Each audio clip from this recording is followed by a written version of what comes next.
Pedro, antes de olharmos para aquilo que se passa nos Estados Unidos, esta emissão de dívida para ajudar a financiar a Irlanda pode ser também aqui um primeiro teste para eventualmente lançar as Eurobonds? Eu penso que sim, isto é capaz de ser um primeiro teste, porque não há alternativa para sermos capazes de constantemente financiar estes déficits que existem a nível dos países, apoiando-nos exclusivamente nos países mais ricos ou nos países alemães, como é o caso da Alemanha. E isso coloca um problema político muito grande nesse país. E, portanto, a forma que existe para ser capaz de financiar estes grandes déficits é através da partilha desse mesmo risco por todos os países da União Europeia e haver uma emissão conjunta.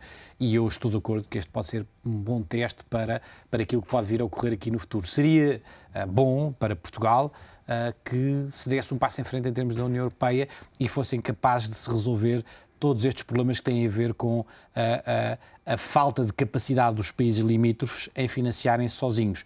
E desta forma, ao ter um apoio superior, serão capazes de muito mais facilmente recorrer aos mercados, e este pode ser o primeiro teste para que se chega a um ponto onde começa a haver emissões europeias. Mas nesta altura uma emissão europeia ainda tem uma percepção de risco, uma notação muito elevada, à medida que estes problemas da dívida europeia eventualmente se vão avolumando e começando a atingir outros países, nomeadamente Espanha, Itália, até mesmo alguns países mais centrais, essa qualidade das obrigações europeias não pode ficar danificada e assim também prejudicar um pouco este plano? Ou a confiança na Alemanha é suficiente para... É previsível. Tudo vai depender do tamanho das necessidades, ou seja, do tamanho das necessidades de financiamento destes países limítrofes.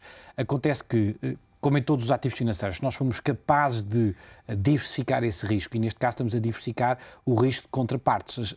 As partes que vão estar envolvidas na emissão desta dívida vão ser vários países, uns que se portam bem, outros que se portam menos bem. E, portanto, o valor total da dívida a ser emitida, a taxa que vai ser praticada, vai ser mais ou menos uma média ponderada de todos esses países.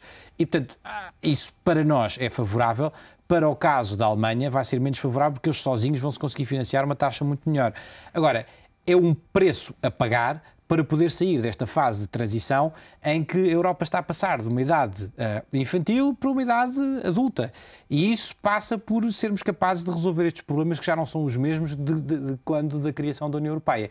E são problemas que obrigam a que os irmãos mais velhos e mais cumpridores sejam capazes de abdicar de alguma da sua soberania ou algum do seu tempo para se dedicar aos mais novos. Caso contrário, esta família não se vai manter unida para sempre, não é? E nos Estados Unidos temos visto estes dados macroeconómicos cada vez mais fortes, a sustentar então a retoma, uma retoma que é muito apoiada precisamente pelo capital público, pelo que o Estado está a injetar. Estes problemas da dívida, daqui a uns anos, quando estiverem resolvidos na Europa, provavelmente vão atingir os Estados Unidos.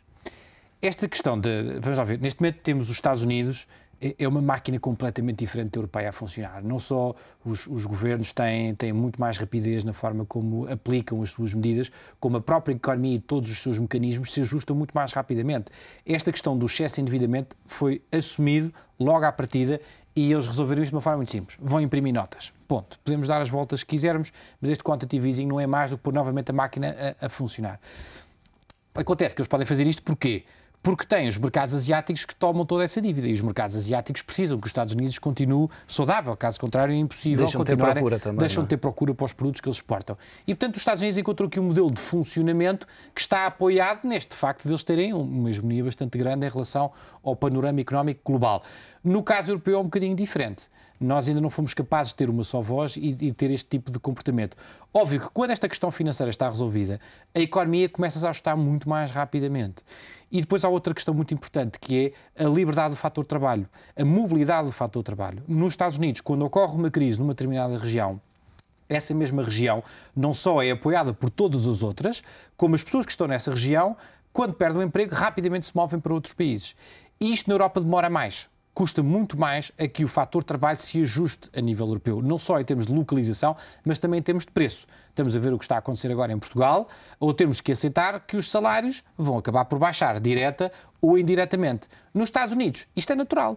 A partir do momento em que a pessoa perde o emprego porque existe uma crise no seu setor, como aconteceu no setor automóvel... Sim, o caso de Detroit... O caso de Detroit, não é? A pessoa aceita empregos no mesmo setor, se calhar a ganhar menos, se quiser manter-se nesse setor. Caso contrário, requalifica-se e muda-se de setor.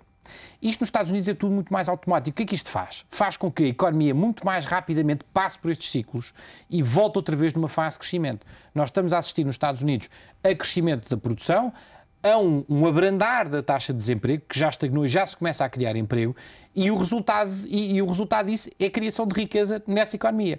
Ora, isto vem porquê?